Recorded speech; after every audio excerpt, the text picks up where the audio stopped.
Hey friends, welcome back to another episode. My name is Ameya. I'm a biomedical engineer and musician based in Philadelphia, and you're listening to Ameya's monthly podcast where I share my experiences of being a part-time musician. Now, I know it's almost been 6 months since my last episode, and there happen to be so many things that have changed since then. So let's dive straight in. First things first, my debut EP, which features 3 songs, Raspberry Ripple, Foxglove's Amethyst, and Caramel Sunset, all are out now. And all these songs are available through Apple Music, Spotify. And if you would like to support me by buying the album on Bandcamp, you can head over to my website, which is www.ameyaxoxo.com for all the links.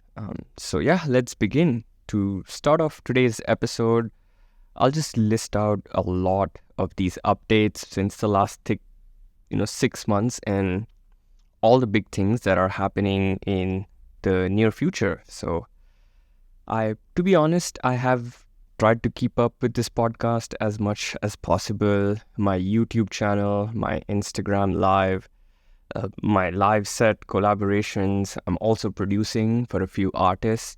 My weekly newsletter, which recently went in through like a complete overhaul. So more on that later on in this episode. But it's just, I think it's too many things to do, but things are finally beginning to fall in place. So since January of this year, I've had a few gigs. I've played three shows in New York City with Brooklyn Baitak. I was also a part of an artist workshop that is focusing on community building, on the shared interest of raga-based music. And this is happening with some collaboration with some incredibly talented folks based in New York City. So I'm very excited for that. I think that's one of the most fulfilling things about being involved with this community building aspect based on music. I think I've finally found a really good bunch of committed individuals who are really behind this purpose of making things happen. So I'm hoping that there's some very, very good things happening for us in the future. So in terms of the format of Brooklyn Baitak itself, we are actively looking for venues where we can, invite more people, because earlier it was just an invite-based form of a show where people are just coming to listen to somebody's house. So it quickly got out of hand and the show became bigger than we could handle. So I'm very, very excited to be a part of that community. And the whole workshop was centered around how to make things happen and how to make, this a real good opportunity for various artists to perform and showcase their talent.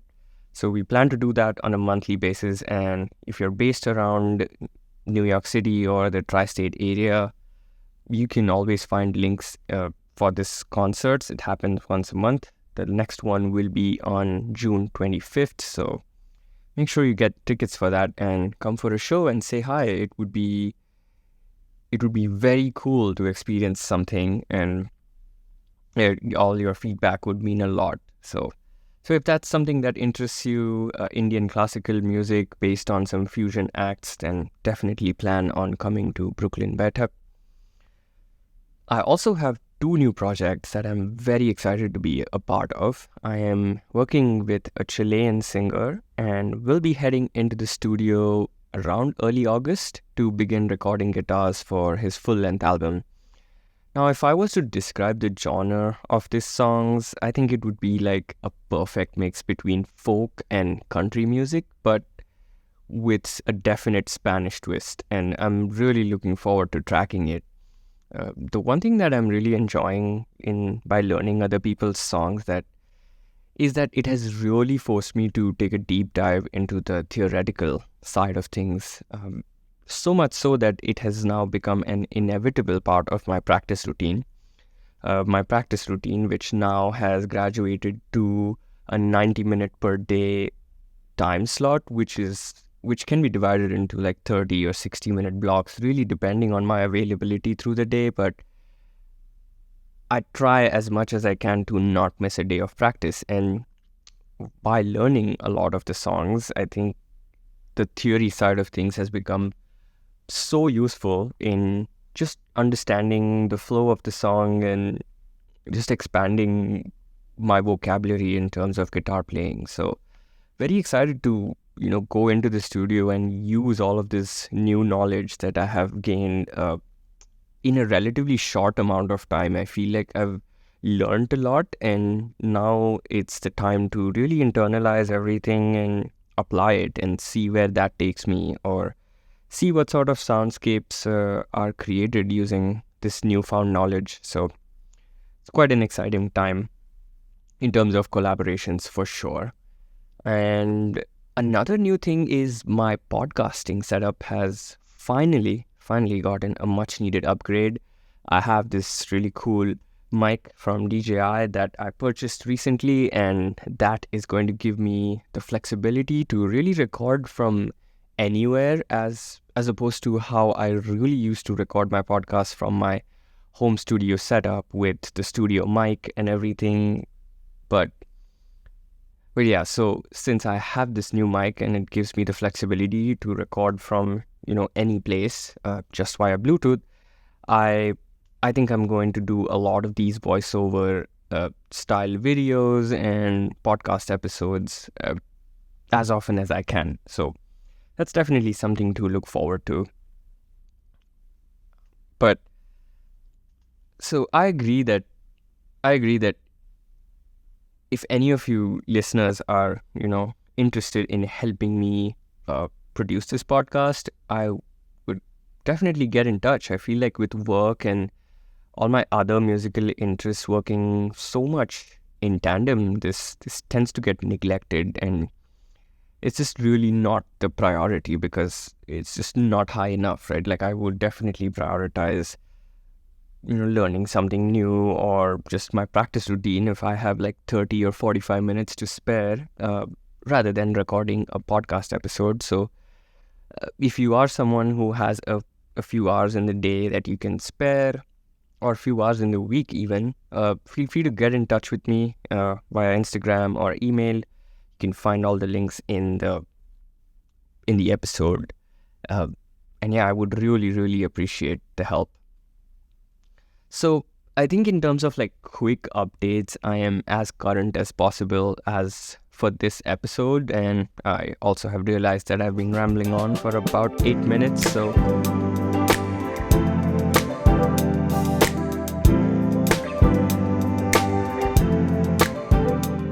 in other news, I've been attending these open jam sessions every Wednesday. It happens at this local brewery called Fat Lady Brewing. And I don't think I've missed a Wednesday for the past 2 months. And the main thing that I think these open jams are helping me with is to focus on my rhythm playing. Now, the mentality of a lot of people, especially guitarists, and this is true with me as well, is my tendency to overplay or just think that the guitar is going to be like the main instrument every time. Partly because that's the kind of music that I listen to, and lead lines really govern everything. But the minute I step out of my genre of music that I have made music in the past, it just becomes about like, the first thing becomes about serving the music. So this jam session with people who I really don't know, and we just hop on stage for 10 minutes and improvise, has really given me an opportunity to see how much I can dial back. Like I can really just stay in the back and be very tight with the drummer and the bassist and maintain that rhythm. And if we have like a solo instrument, like there's often a saxophone player who hops on stage or another guitarist, it just really helps me understand how to serve the music in the first place. So I think I was reading something on how to approach jam sessions from another podcast that I listened to It's called Learn Jazz Standards. And the first thing that all the musicians on that podcast have said over and over again is that you should just learn to serve the music first. Like when you go to a jam session, just listen, listen more, see where the track is going or see where the chords are going, and then try to fit in and play just enough. It's okay to not take a solo. There will be an opportunity to where you can go crazy with all the notes that you have learned. And personally for me, I feel like I really want to check my chops live, just see how much I can improvise on the fly, and all these crazy solos and licks and runs that I have been rehearsing for so long at home just don't seem to come naturally in while I'm jamming. So there's got to be something about it. So it really just forced me to reanalyze my playing in terms of where exactly, in terms of sonically, the guitarist fits in terms of a band. So, and that made me completely reevaluate my guitar playing from a rhythm guitar perspective, and so much so that I've fallen in love with playing guitar all over again, or from this new perspective of just serving the music. And yeah, I'm going to upload a lot of covers because that's something that I want to pick up, and I've never done in my past.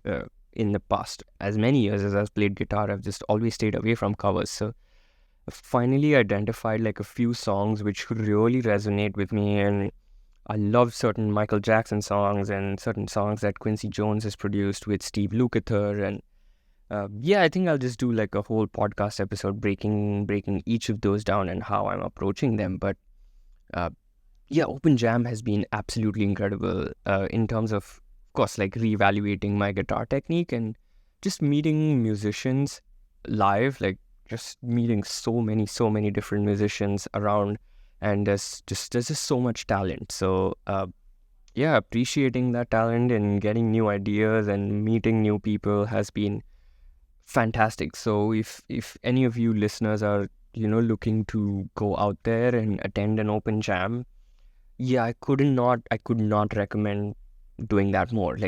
Definitely just go and play with as many people as you can, because that changes you in a very fundamental way as a musician.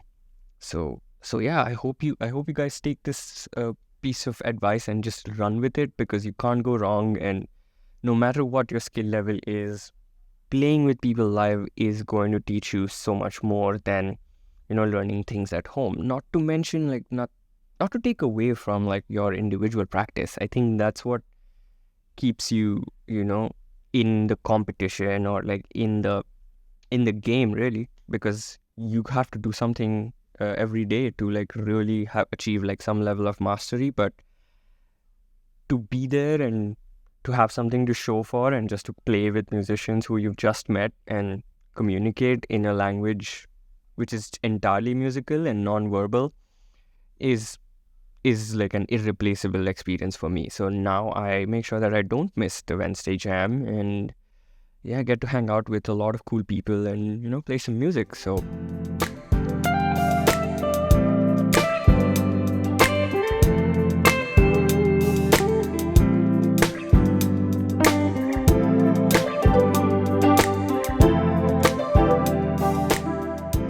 I think we have covered enough ground for one episode after 6 months, and I do really apologize for missing the monthly timeline again. And as an open call for help, if anyone is familiar with podcast producing, or just would like to offer help in helping me produce all sorts of content, I would encourage you to please reach out to me and we can figure something out.